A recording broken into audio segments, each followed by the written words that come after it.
What's up guys, I'm Andy from 1A Auto. In this video, I'm going to show you how to replace the fog light bulb on this 2001 BMW 325Xi. If you need parts for your vehicle, click the link in the description and head over to 1AAuto.com. To pull the fog light out, just take a straight blade screwdriver or a pry tool. Be careful of the paint, you might want to put a rag there or something.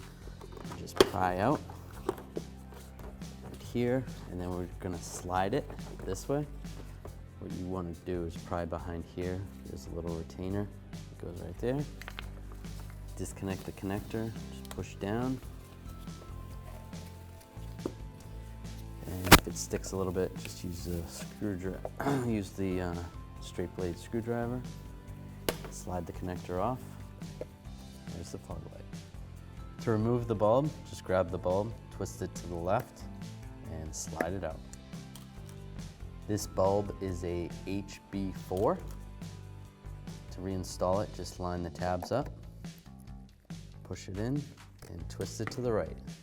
Connect the connector, just line it up, lock it in place, and line these two tabs up over here. Once those are lined up, make sure that pin's lined up in the back, there, and then push right there, lock it in place. Thanks for watching. If you want the parts to do it yourself, check out 1AAuto.com, the place for DIY auto repair.